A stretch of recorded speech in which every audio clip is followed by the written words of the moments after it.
Now, when it comes to the topic that we have today, it will be organized around two questions.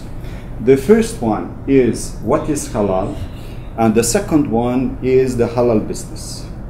Concerning the first question, it seems to be a rhetoric one. What is halal? But it is not an easy question. And we'll see why it is not an easy question right now. Because we have two kinds of countries. We have countries where Muslims represent a majority of the population, and we have countries where they represent a minority population. So depending where you live, you will have different perceptions of what halal is. And I will give you two examples. The first one comes from my students from Bahrain. So there is a group of students coming from Bahrain and Kuwait, and here you have them, and I asked them, what is halal to you? For Bahrainis, for Kuwaitis, all food that you can find in Bahrain and Kuwait is halal, per definition. So for them, it is not a question, because they don't need to talk about this issue, because everything is supposed to be halal. And it is not up to customers to check if the food is halal or not. It is up to the authorities. And among the authorities, especially to the importing authorities, to check if the food going to Bahrain and Kuwait is halal. So they told me, Professor, this is not a question for us. This is what we eat, this is how we eat, and everything is halal. I said, okay. So I went to another country. The other country is, not this one, it will be Morocco. So a fast food chain that everybody knows about is McDonald's. If you look at the website of McDonald's, they are talking about 100% halal. So everything is halal in McDonald's in Morocco. But what is happening is that for the first time this year, on the advertisement for the new product launched in Morocco, they are indicating the halal sign. It is the first time happening. So the question is, how comes that in a Muslim country where everything is supposed to be halal, that there is a necessity for McDonald's to indicate that it is a halal product? The answer is that even in Muslim countries today, there is a need for consumers to have what they call peace of mind. And having peace of mind is not only to rely on the authorities to check everything. Now it becomes the responsibility of individuals, of consumers, to check everything happening in their own countries, and especially the importations going there. So if we imagine that there is a Singaporean company which is involved in food, and if they sell halal food, for instance, if they want to go to Morocco, if they want to go to Bahrain, if they want to go to any other country, they cannot do it without a halal certificate. The halal certificate from Singapore will come from MUIS, because this is the organization in Singapore issuing halal certificates. But in these countries, since they are new in the halal business, maybe they don't know about MUIS. So this is an additional problem. So the question concerning Morocco is to identify what are the halal certificates they know about, what are the halal certificates they will trust, and in that case, even if you have the MUIS certificate, maybe you will look for an additional one if you want to penetrate these countries. One example, coming from a nearby country, Malaysia, the biggest manufacturer of halal food in the world is Nestle. And Nestle in Malaysia has two certificates. they have the local certificate which comes from JAKIM, this is the local organization, and they also have the certificate coming from IFANCA, and it is an American certificate. Because they know that if they go to the United States only with the JAKIM certificate, it's not enough. So this is why they need the certificate which is accepted in the United States, and probably in Morocco or in the other countries, the demand would be the same one, looking for the certificates that you know about. Now, concerning countries where you have a minority of the population, this is the case of all Western countries. For them, the problem is to look at the whole population.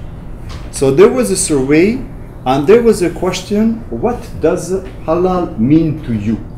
And they did not ask only Muslim consumers, they asked everyone. So here are the results. The first answer is Muslim food. Okay, we don't know what is it, but let's look at it. The second answer is ethnic food. It's not the same thing, because the first one relates to religion, the second one relates to the origin. The third answer is even more interesting. They just say kebab. Because this is the food that the majority of people in Western countries know about. So this is what they mentioned. Afterwards, there were two more answers. The first one, food that has been blessed by an imam. It has nothing to do with reality, but this is the perception from a part of population. And the last one is this one, slaughtered meat. So I don't know meat which has not come from a slaughtering process, but they just indicate slaughtering meat. In their mind, they think about something else. And the very last one is this one, food that is exclusively for Muslims. So, as you can see, we have different perceptions. It is not clear for Muslims and for people who are not Muslims what is exactly halal. So this is why we have to go back to the roots in order to identify what it is. So, in order to answer to the question, what is halal, we usually use the antagonism between something which is permitted and something which is prohibited. So the term halal, Arabic, meaning what is permitted or what is allowed for a certain population. The contrary would be haram. So every time that we talk about halal issues, you will have this antagonism between two terms, halal meaning permissible and haram meaning prohibited. But the life is not only black and white. There are some intermediate categories. And for the intermediate categories, you have everything which is mentioned here. For instance, something which should be avoided, something which is permitted as opposed to something which is lawful, as opposed to something which is prescribed. So this is why it is not easy very often to identify what is the halalness of some food, because you can enter in a, I would say, gray area. The gray area is usually represented by another term which is mashbuh. And the term mashbuh means doubtful. It means that we are not really clear if it is authorized or if it is prohibited. But I will go back to this term a little bit later on. So, talking about dietary laws and talking about religions is not new, because here you have a certain number of religions, and for these religions you also have dietary laws. Would it be the nature of the product? Would it be the process? Or would it be the definite days when you can consume some products and days when you cannot consume those products. So talking about dietary laws related to religion is not new, especially when we make a comparison between halal on one side and kosher on the other side. In that case, the lineage is quite clear, and the precedent, of course, is given by kosher, and halal is coming just afterwards. As a conclusion, concerning the definition of halal, we have to go back to the roots. And going back to the roots is going back to the Quran on one side and the Hadith on the other side, making the two main sources concerning the Sharia law. So when we go back to the Quran, we have a certain number of verses which are relating to halal. But what is interesting is that the Quran never indicates what is halal. It indicates the contrary. It indicates what is haram. And ipso facto, if certain things are not mentioned as haram, they become immediately halal. So this is the problem that we can have. Coming back from the Pew Research Center from the United States, if there is one website that you have to look about Islam in the world when it comes to figures and when it comes to surveys, we have to look at the Pew Research Center in the United States. It is the best one in the world because they are benefiting from the resources of the United States. And in that case, they can collect information from the whole world. And one of the latest studies they were making was this one. They asked Muslims in a certain number of countries, is there one or multiple interpretations of Sharia? And you will find out that, for instance, in certain parts of the world, for instance in Tajikistan, they prefer to have just one single interpretation of Sharia. But if you go to countries, for instance, such as Morocco or Tunisia, it is from 60 to 72% when they accept different interpretations of Sharia. What does it mean concerning business? If you go to a country such as Tajikistan, it will be easy because there is just one interpretation of Sharia. If you go to other countries, it will be much more difficult because you have to cope with different interpretations of it. So this is why for these countries it would be quite difficult, and I will show you one example of this interpretation. Question: is drinking alcohol moral or not for Muslims? If you ask this question, people would say, well, this is not a question. It is not moral. But when we look at the responses, especially coming from some countries, a country that I know quite well, Bosnia and Herzegovina, here 16% of Muslims in Bosnia and Herzegovina consider that drinking alcohol is okay. So for all products where you have alcohol ingredients, it may be sauces, it can be candies, it can be cakes or whatever, if you put some alcohol inside, there is no problem for them.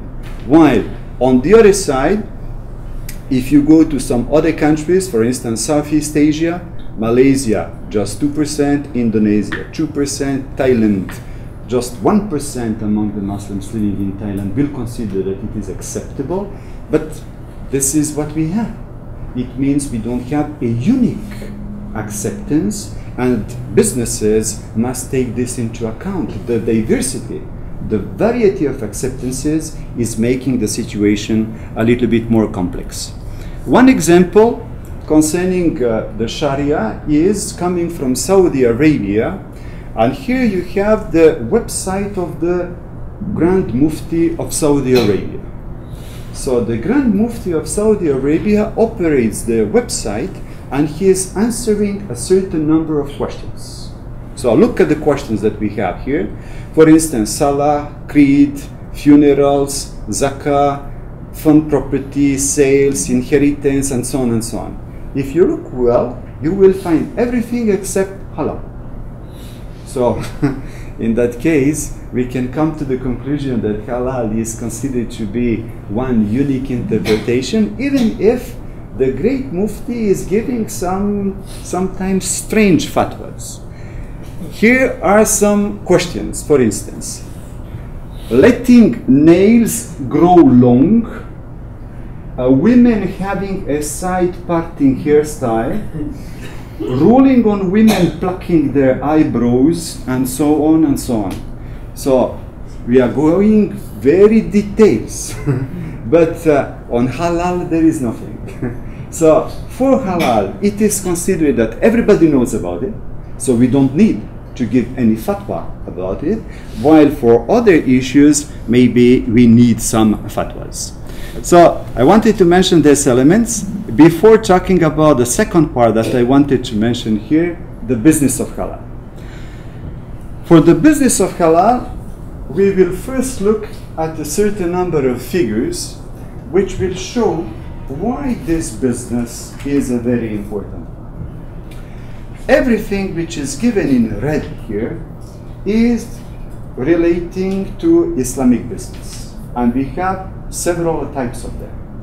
If you look at the first one, here, the Hajj, the pilgrimage to Mecca, today represents about $20 billion. Today, the pilgrimage to Mecca, the Hajj, is the second source of income for Saudi Arabia after oil. Oil is going to disappear, but this one never. So this is why they invest so much in order to build hotels, in order to build capacities between Mecca and Medina, for instance, or concerning other places for pilgrimage around Mecca. It is estimated that in 10 years' time, the Hajj will represent $50 billion. This is a huge amount. This is a huge amount. All companies are interested in it. For instance, one major French company is engaged today in Mecca. The company is called Accor, and they build hotels in Mecca in order to accommodate for all pilgrims coming from the whole world. As you know, because of some health problems in Saudi Arabia, for the next Hajj, there would be a drastic decrease in the number of applications which have been received by Saudi Arabia.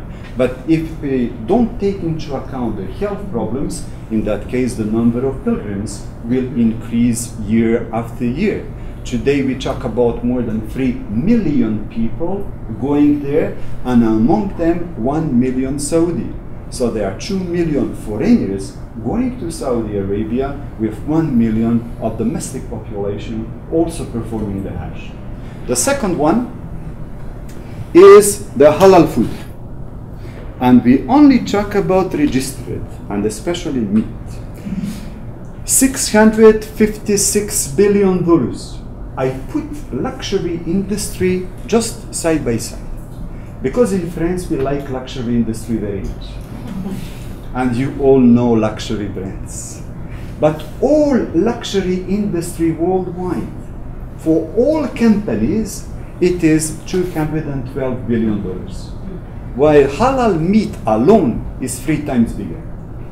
So for all companies, of course we cannot compare apples and oranges, but I would like to mention that if we have banks, if we have investment companies, if we have investment funds, and if they consider to invest in luxury industry, they should also consider to invest in halal food, because it is 3 times bigger so far than the rest.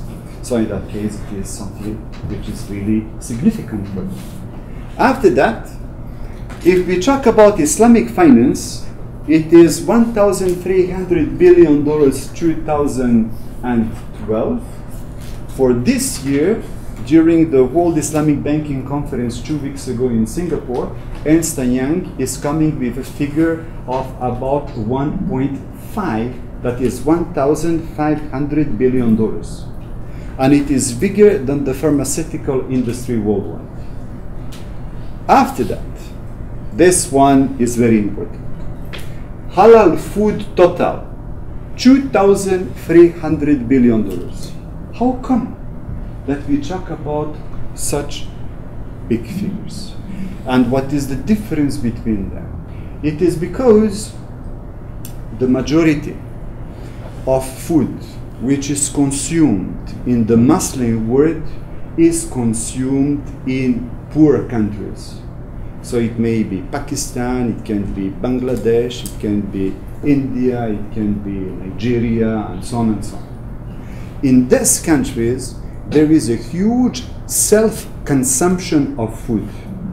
It means people don't buy and sell. So it means it is not recorded. So this is why there is a difference between the two figures. The first one is recorded, but the second one is the estimate about what is the total amount of turnover which could be allocated to halal food worldwide. And this one is practically in tune with total oil and gas industry. So in that case, we talk about very big industries. We talk about very big money. We don't talk about thousands of dollars. We talk about thousands of billions of dollars. When we compare to some other figures, here you have the biggest companies in the world coming from Fortune 2012. So you can compare halal food, Islamic finance, halal food total to the biggest companies in the world. Again, we cannot compare industries and companies, but I just want you to be aware that if you are obsessed with Royal Dutch Shell, you should be obsessed by halal food 3-4 times more, because this is what they represent. So in that case, the comparison, the relative size of some industries compared to companies is extremely relevant. Last example concerning the food industry.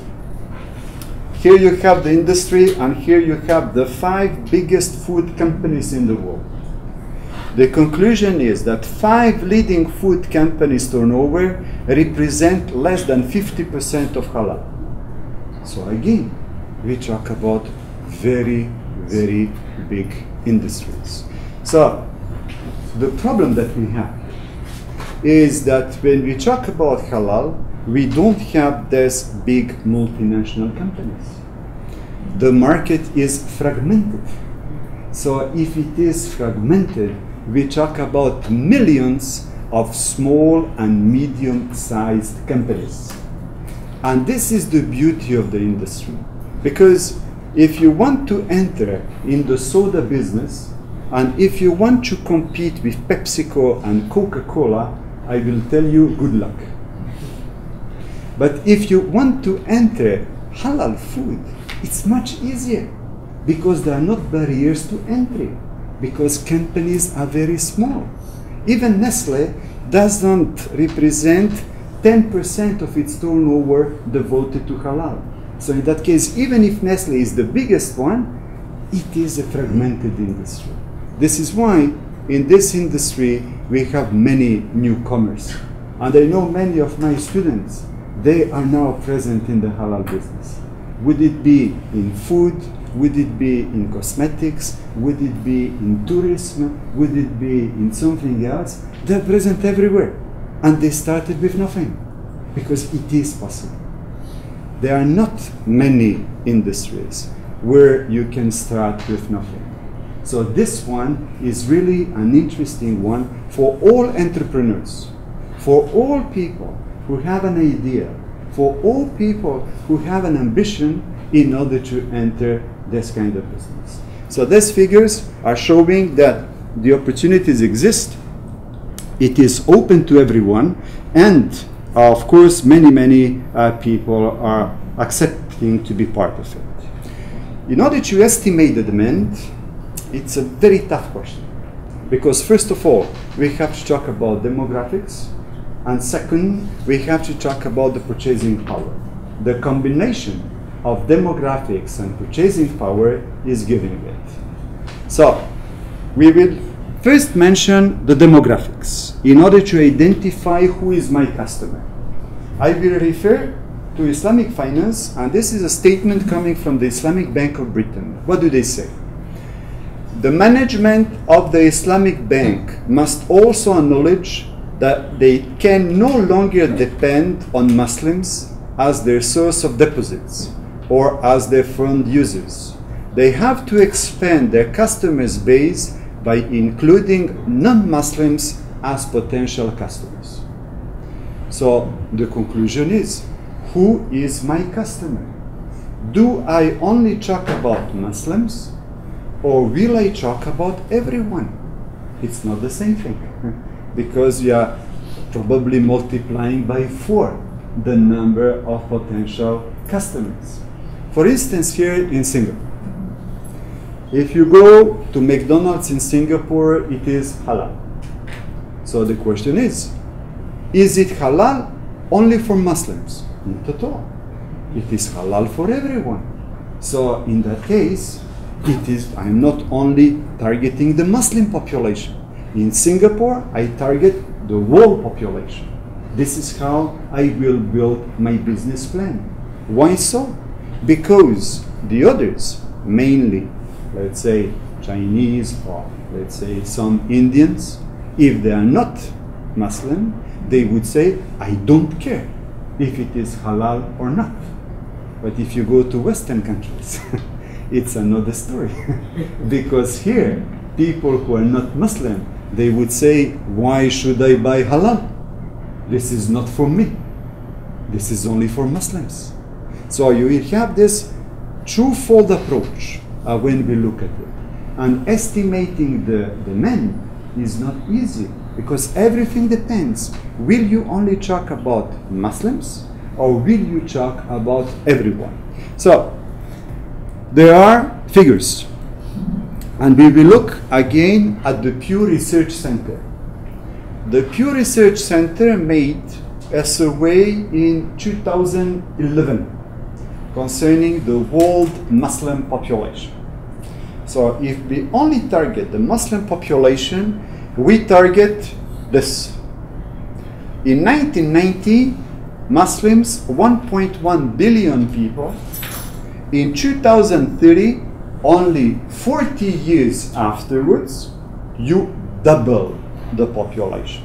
And you are coming to 2.2 billion. You start with 19.9% and go up to 26.4% of population.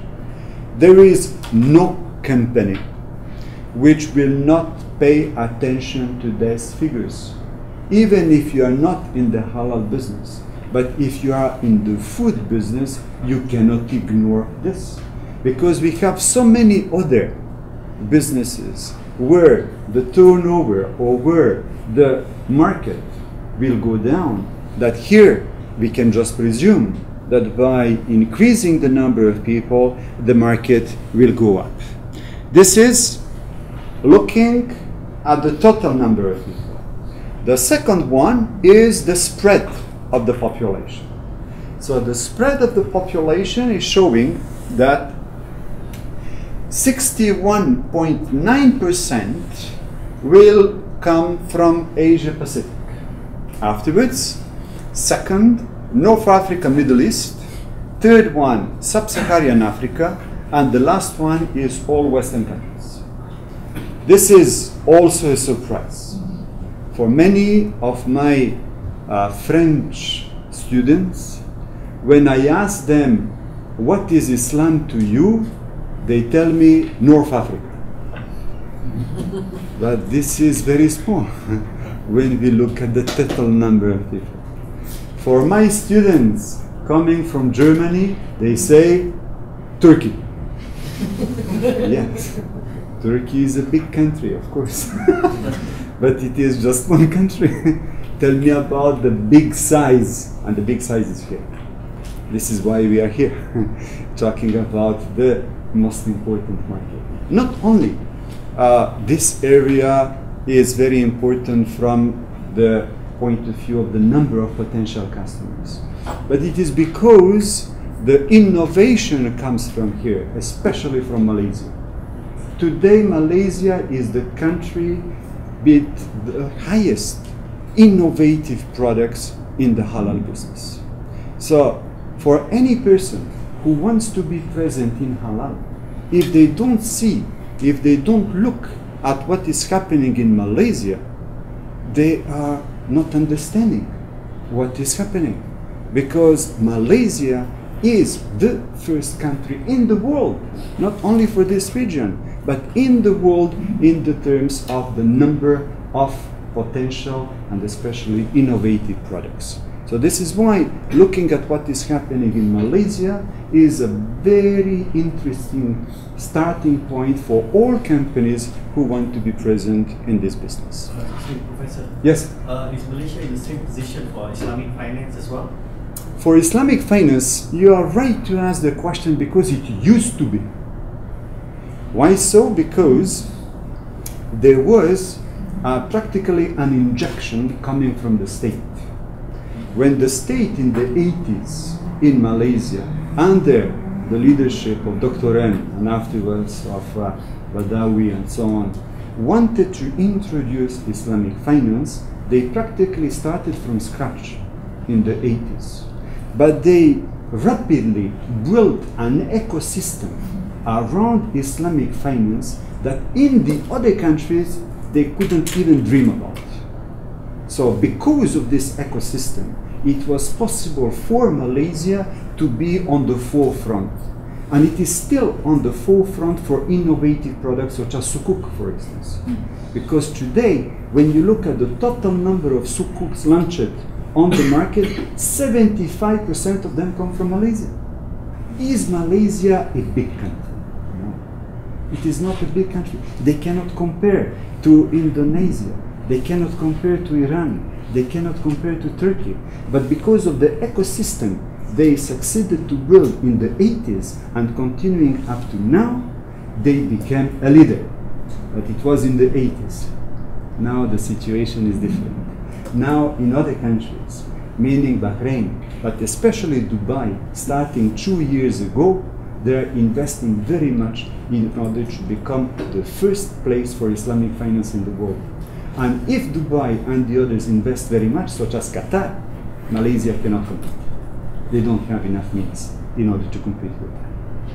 So, when we look at the population here, I will just skip the others. Now, we'll look at the money.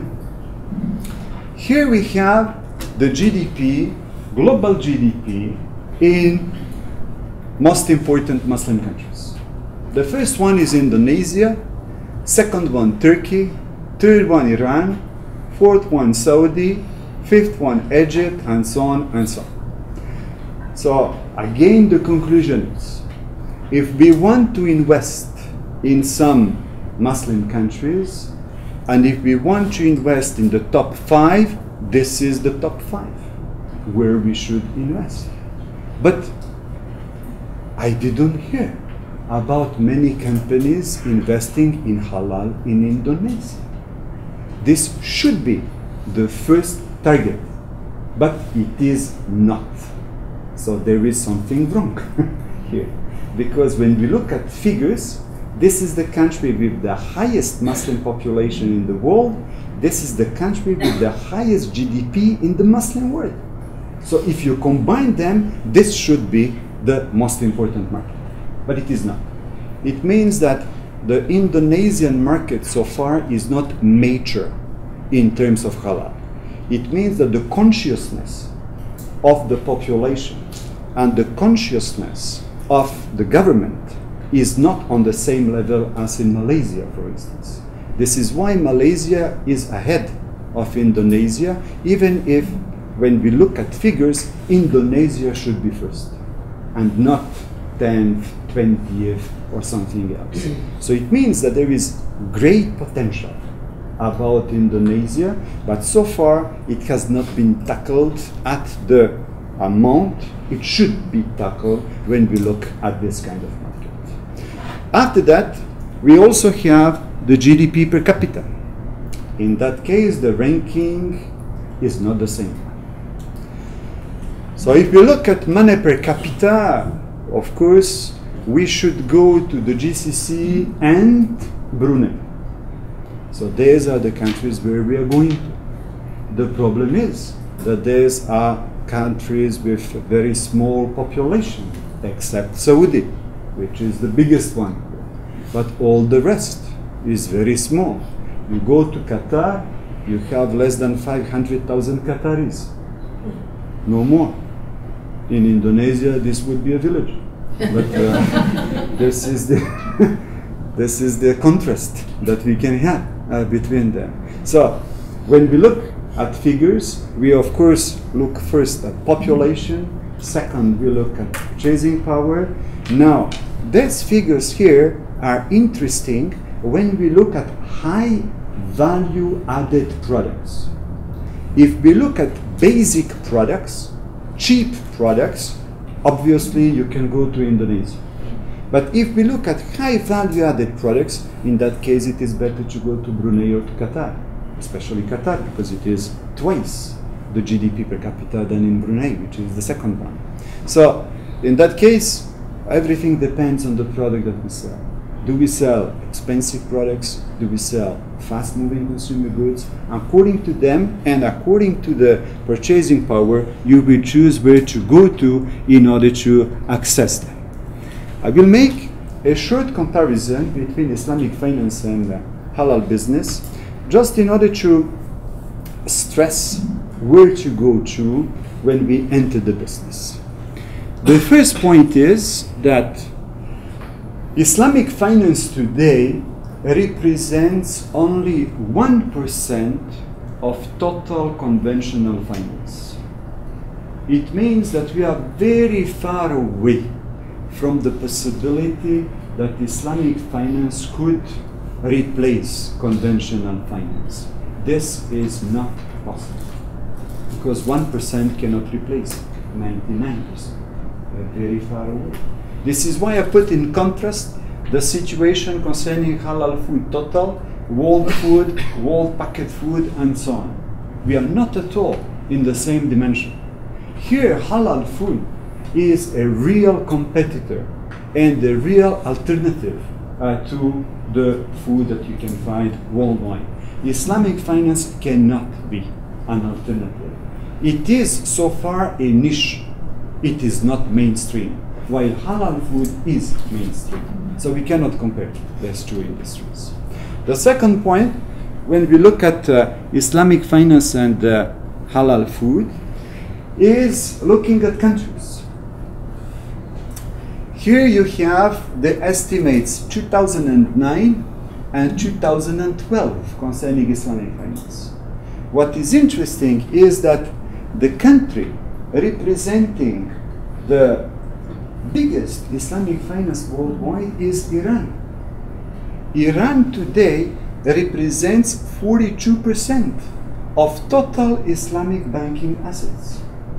42%. Close to 50%. So it means that if we talk about Islamic finance, we cannot avoid talking about Iran. Of course the country is under embargo. Of course the country has a lot of problems. But this is the country in Islamic finance. The second one will be Saudi, and the third one will be Malaysia. Malaysia, with the best financial ecosystem for Islamic finance, only represents 10% of Islamic finance, while Iran 42%. Do we have this when we talk about halal food? Not at all. So that's the biggest difference.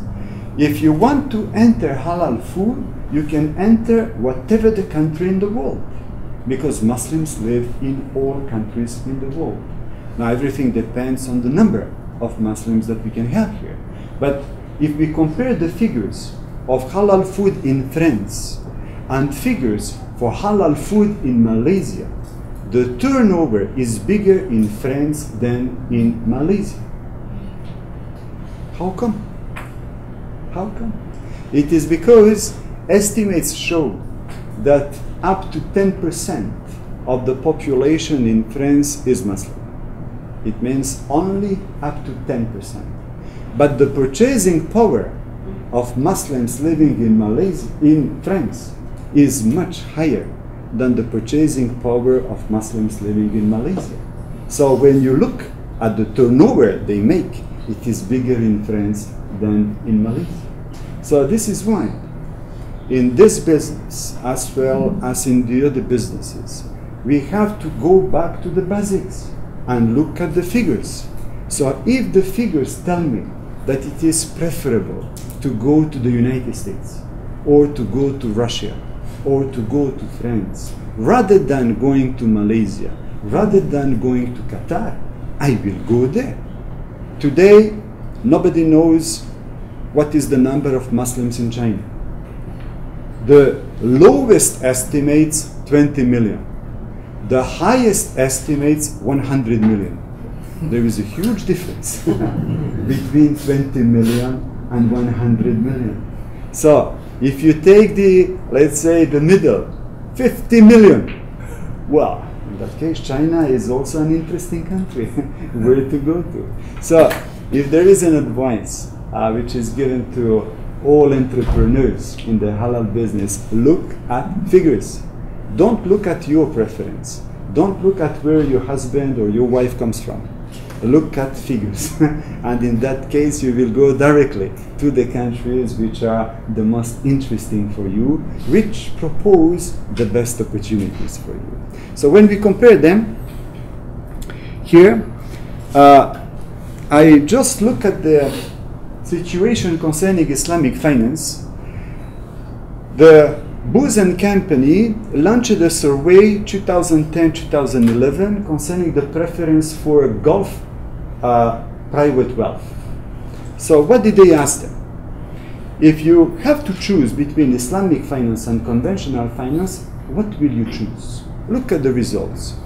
100% Islamic for only 10% of population. 100% conventional from 10 to 30%, and all the rest in between. So it means that for Islamic finance, the great majority of Muslims are not convinced that Islamic finance is something compulsory for them, while all Muslims are convinced that halal is compulsory for them. So we don't need to persuade. For Islamic finance, you need marketing efforts in order to tell them this is good for you or this is compulsory for you. But for halal, you don't need, because all of them know or perceive what is halal and they know that it is compulsory for them. I will finish with a certain number of examples which are linked to controversies. The first controversy is the certification. What is the problem? In fact, for halal, you don't need a certification because everything is trust. So if there is a butcher and you know the butcher and the butcher tells you, I slaughtered this animal according to Sharia law, if you trust this person, there is no need for the certificate. Why do you need a certificate when you don't trust? This is why you need the certificate.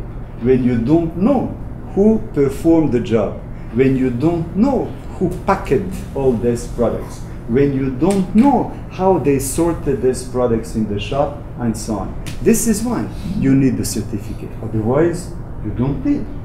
If you go to Egypt and you ask them, where is your halal certificate? They will ask you, what halal certificate? I'm a butcher. Either you trust me or you don't trust me. And that's it. So there is no discussion about anything else. So it's only a question of trust. You need a certificate when you don't trust, when you do not people who are performing this job. This is why you have many of the certificates. Now, in some countries, there is a certain, I would say, regulation for certificates. Because they want to regulate and they want to give peace of mind to consumers, so they say, in my country, there would be just one halal certificate. Okay. So you have them here. For instance, Halal Singapore coming from Muis on one side.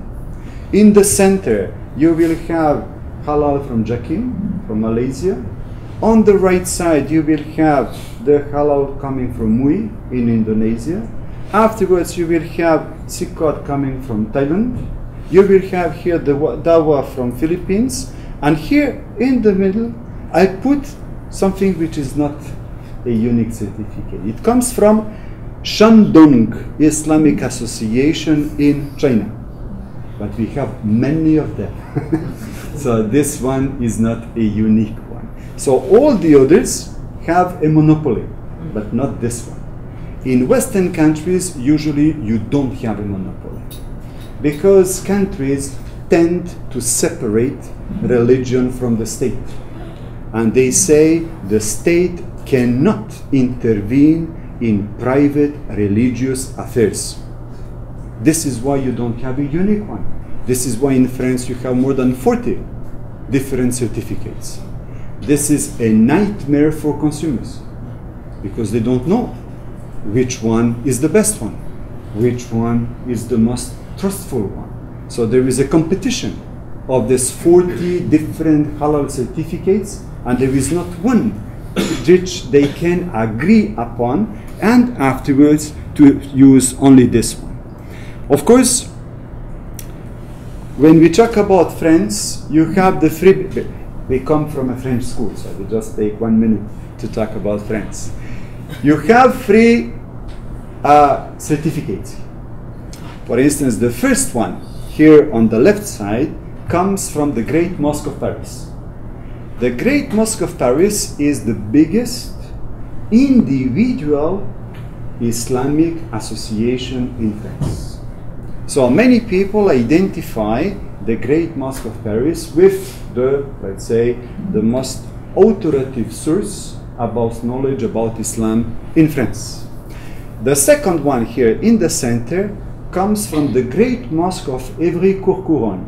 This is a suburb of Paris, but they also have a great mosque. And the third one comes from the Great Mosque of Lyon. This is the second biggest city in France. So you have 3 great mosques, and they all have their own certification agencies. Okay? But the question is,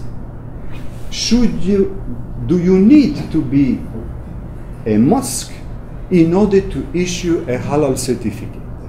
And in France they say no, because the biggest halal certification agency does not come from them. It is completely private, and it does not belong to any religious association.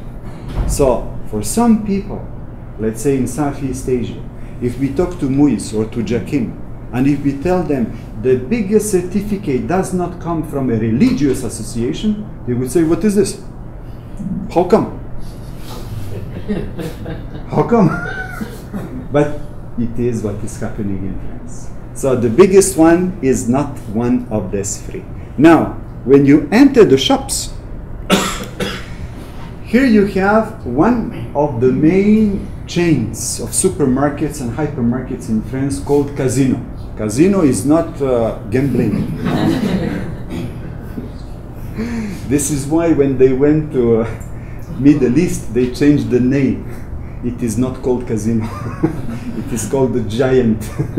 So here we have a certain number of approved certificates to this casino. Okay? Now let's look at them. You have a certain number of French organizations. Évry-Courcouronnes first. Second is coming from Lyon. The third one is the private one called ABS. The fourth one is coming from La Réunion. This is one of the departments where you have the majority of population Muslim. And is there the Great Mosque of Paris? No. Because Casino considers that the Great Mosque of Paris does not do the job very well. Okay. Is there Muis from Singapore? No. There is Halal Garancia from Spain, but there is not from Singapore. So if we have Singaporean entrepreneurs, and if they want to sell to Casino, the first thing, do they accept the Muis certificate? Do they accept the Jakim certificate? Do they accept the MUI from Indonesia? Can you find them on the list? No. So this is the first problem. Now the question is it the question of manufacturers, or is it the question of the certifiers? Is it the job of MUIs to go to France and to explain to Casino what is the MUIS Halal certificate? Or is it the job of somebody here selling, I don't know, nasi lemak or something else? So you go to France, first of all they don't know what it is, and afterwards you're coming from Singapore and they say, are there Muslims in Singapore? So you have to explain all this, you know, because people are not supposed to know everything about what is happening here. So we don't know exactly whose the job is, but the conclusion is this one. Singaporean entrepreneurs with the MUIS certificate cannot sell in Casino. Why so? Because Casino does not accept the MUIS certificate. That's it. We can complain, we can cry, but the result is this one. So the first thing is that the certificate is accepted, and the second one is to look at the different products. One example of a problem with certificate. This is a website coming from France. And what is interesting is that this company sells meat. It sells halal meat. And it is certified by whom? By themselves. That's very convenient. You cannot be wrong in that case. And you don't have to pay to the third party for the certification. In any other countries, they would say you are crazy because the certifier cannot be part of the same company. But in France, they don't care. They say, we send our own slaughtermen and we control all the process. Good. So in that case, they will certify themselves. So this is something that is very hard to imagine in other countries, but it is happening there. One last example. The example comes from, there's sausages, and we talk about chicken sausage. Very famous brand name in France, in Europe, called Herta, and it belongs to Nestle. Nestle is the biggest food manufacturer. If you look at the packaging, you will find the certificate coming from the Great Mosque of Paris. Okay? In France, there is an association of Muslim consumers called Alcans. Where is it? Ah, they didn't mention it. So Alcans say, okay, we will check them. They send their sausages to Eurofin. Eurofin is one of the biggest laboratories in Europe. And they ask them a specific question. They ask them, are there traces of pork in these products? The answer was yes. This was a catastrophe. Not only for Herta, but also for Nestle. It happened that at that time, my former student used to work for halal products at Nestle in France. So I called her and I asked her, what is happening? And she says, don't ask. This is unimaginable. So crisis management afterwards is easy thing when you look at this. So the question is, how come it is certified by the Great Mosque of Paris they're looking at the list of ingredients, and it happens that we have traces of pork inside. It is because of logistics. It is because the machines have not been properly cleaned before manufacturing. It is not that because they put pork inside, it is not possible. But because the machines were not clean, automatically they are asking for traces of pork. And finding traces of pork in that case was possible. So this is why it was a huge problem in France, and Nestle was forced to pull out all this, and they stopped manufacturing chicken, halal, sausage in France. In order to finish, because we have a couple of minutes for questions and answers, I would like to mention some points. First of all, this is a very big business. Second thing, it is worldwide. There is no country in the world where you cannot sell halal food. This is not the case for Islamic finance. On the other side, there is a huge fragmentation of the market. So it means anybody can enter it. And finally, when we look at the final consumer, everything depends. Do you consider targeting only Muslims or everyone? If you target only Muslims, it could be easier because you know who is your final consumer. But if you target everyone, maybe the potential is bigger. And this is what is happening in Singapore.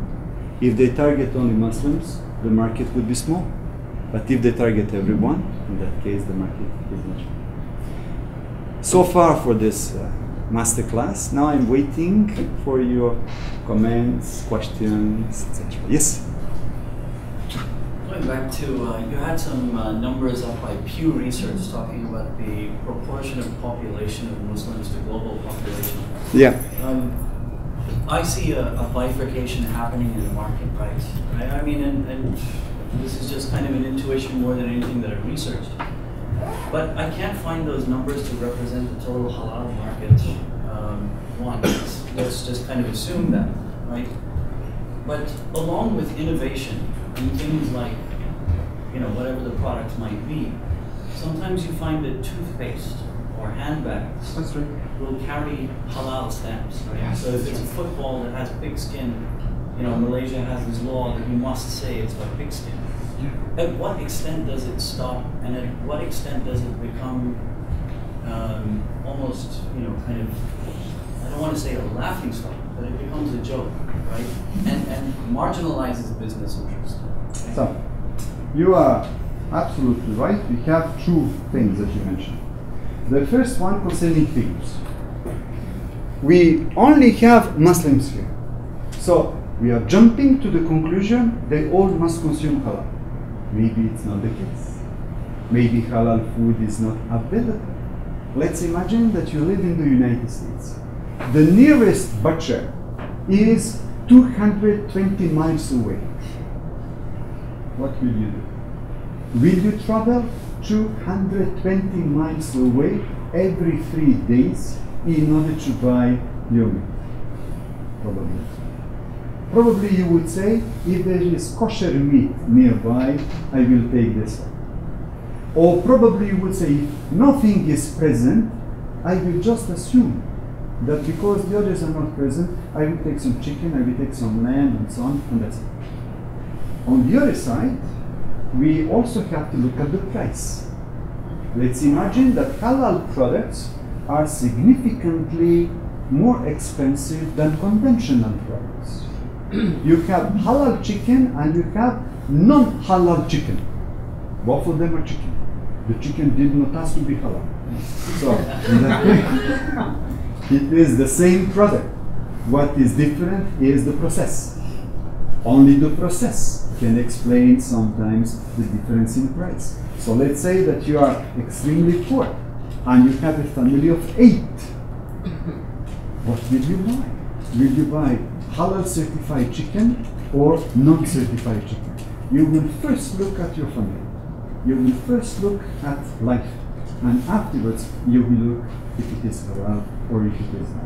So in that case, your first assumption saying that the number of people does not equal to the number of consumers is absolutely right. So afterwards, everything depends on the availability, everything depends on price. So if you match them, in that case it is equal. If you don't match, in that case we cannot. The second thing is the proliferation of products. Today, some people want to halalize everything. You know? They want to halalize Apple phone. You can invent a lot of things. I remember the first time when I was in KL, I was in the panel, and there was a sheikh coming from South Africa, tall sheikh, and he looked at me and he said, brothers and sisters, I saw for the first time in my life halal water. What is this? Halal water. And some people sitting with, sheikh, will explain, come. So they explain. You can explain everything, but there is a proliferation of products. So everything which is looking at ingredients, everything which is looking at the contact with the animals and so on, with some of them try to look at the largest range of products possible, to a certain extent that other countries and other people do not accept. So I have this example mainly coming from North Africa. When I go to Tunisia, when I go to Morocco, and when we talk about products that we can find here, they say, how come that they launch this kind of products? However, the perception is changing a little bit. And I had this example with my Bahraini students coming to Singapore. They were going to buy some shoes in a Singaporean shop. So they entered to buy shoes and they choose some of them. The shopkeeper is not a Muslim, but the shopkeeper, because he was listening to them, he was coming to the conclusion that they're Muslim. The shopkeeper told them, do you know that this is made of pigskin? And they say, no, I will propose you something else. So it means that it is becoming something which is present practically in all steps of your daily life. And something that we laugh about today, maybe we will not do it in the future. So there is a huge problem about that, the acceptability of innovations that we can have in this field, because for many people halal is only meat and nothing else.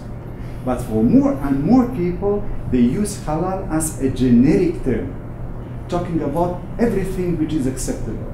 This is why sometimes when I go to Islamic finance conference, they tell me this is halal finance.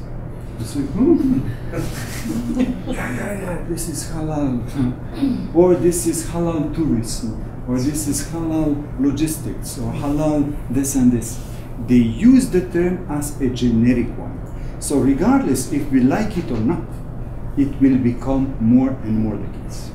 So we better be used to this rather than to reject. But I understand what is your concern about. Another question?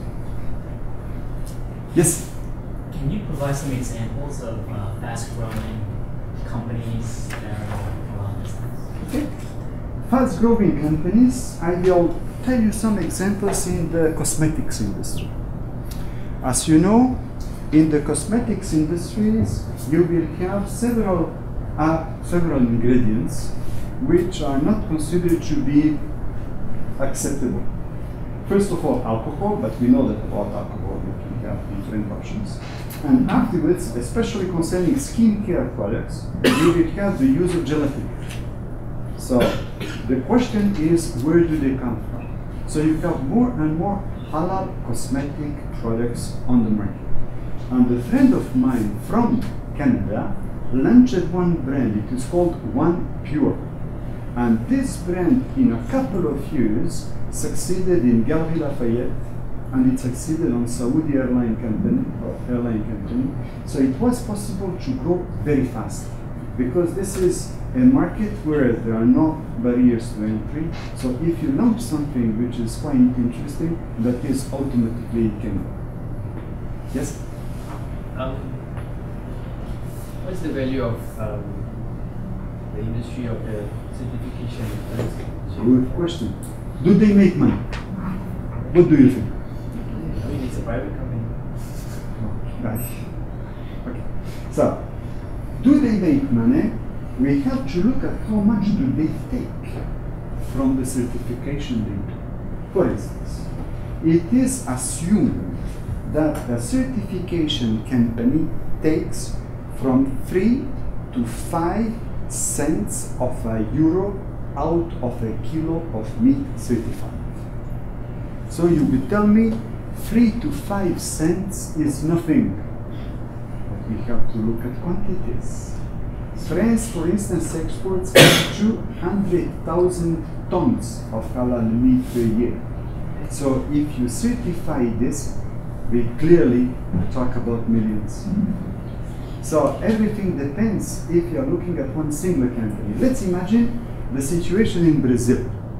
Brazil is the biggest supplier of halal chicken in the world. In Brazil, you have a couple of halal certifiers. In that case, we talk about dozens of millions of dollars for the certification agency because of huge quantities that they export. If you certify meat coming from New Zealand, if you certify meat coming from Australia, we talk about millions. We don't talk about small amounts. So in that case, we have very big amounts. However, here are maybe a dozen of them. For all the rest, we talk about much smaller amounts. But if you work with the biggest manufacturers, ultimately, if you work with Nestle, if you work with PepsiCo, if you work with Unilever, in that case, we talk about millions. Definitely. Very interesting business. In Western countries, it is private. So in this room, we can launch our own halal certification agency. Do you want to be part of it? No, but I assume that the cost wouldn't match up to the cost as in profit, right? Ah, okay. So what is the cost? Do you produce anything? No. You just certify. So you only have human capital. That is, you send people to watch what is happening. You are not the slaughterman. For the slaughterman, it's another thing. They are only the certifier. So you're just coming and you're looking at what is happening. And at the end, you give the certificate. And you take the money. So what happens to the mechanics of the industry if, let's say, someone decides to offer halal certification for free? Good initiative. Good initiative. You can be sure that the others would like to kill you. Let's But let's imagine if you are setting it for free, as you mentioned before, you have some costs. So this cost should be covered by something or by someone. You can combine in several businesses. For instance, you can have one business in zakat collection. Okay? And with the money coming from the zakat collection, you can give certificates for free. You can imagine this. But anyway, there are some costs. So you must cover this cost. It can cost from the government, it can come from the manufacturers, it can come from the consumers, it can come from somebody else. You must find a way how to secure this cost. But they are very small. They're very small. On the contrary, if you are a mosque and you have a halal certification agency, this agency can help you to build the mosque. Because you will use this money in order to build the roof, or in order to put something else in the mosque, or to enlarge it with a madrasa just nearby the mosque. So in that case, you take this money and you will use this money for the benefit of the ummah. And this is what usually the halal certification agencies do. Yes? What is a framework for recourse if the certifier has made a mistake? Good. If the certifiers are making a mistake, you can have two options. A certifier is coming to a certain plan, let's say, in order to check something according to some standards. So now the question is about the standards. Who wrote the standards? If the certifier wrote the standards, in that case, we can assume that the possibility of mistake is rather zero. If the standard comes from a governmental body or comes from another organization, in that case, maybe this may happen. So the problem is that we don't have a higher institution in Western countries. If you are in Malaysia and if Jakim is making a mistake, they will fire all the leadership of Jakim, if necessary. If Muis is making a mistake, they can also fire all the leadership of Muis because of this mistake. But if it is a private company, how can you go against it? It is a private standard. It is not a state standard. So everything is voluntary. In that case, you cannot complain. In countries where you have the monopoly, you can. But in countries where you don't have the monopoly, you cannot complain. Yes? The certification body's focus is only on the process, or will they also look at the nature of the product? Yes, they will look at the nature of the product. I will give you one example. I'm coming from this barbarian country. They like to kill each other. So there is one mufti coming from one of these countries. He called me, look, I have some product coming from Singapore. I don't know this product. I asked him, what is the product? Tiger bone. You know tiger bone? So he asked me, is it halal or not? Because there is a term tiger.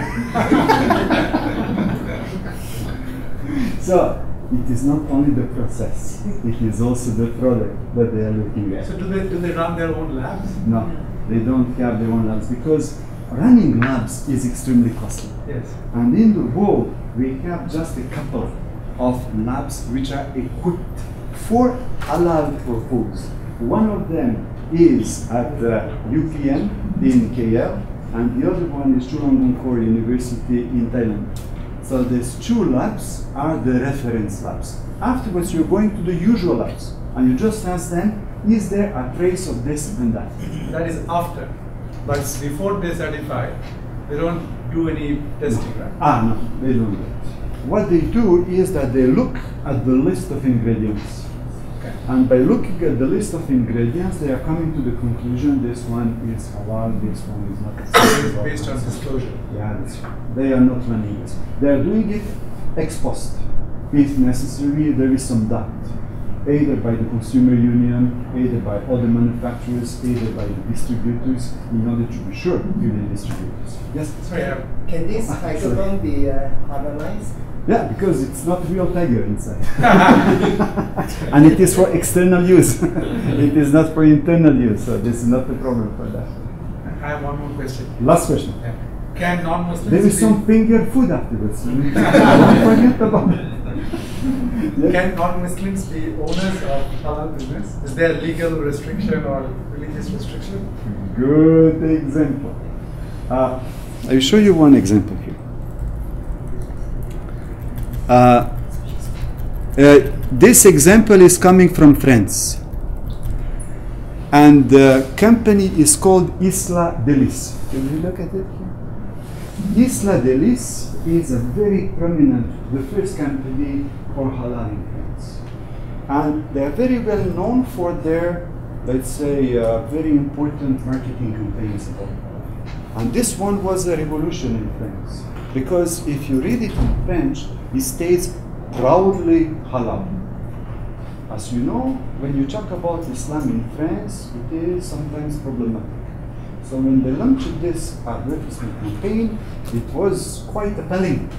But biggest company, who is the owner? A Jew. In the halal business, it is open to everyone. You don't need to be a Muslim in order to be part of this business. Provided that you respect the rules. Provided that you have people working for you. There is no problem for that. So it is possible, and in many countries, people who are Jews or Muslim or Christians, they run the halal business.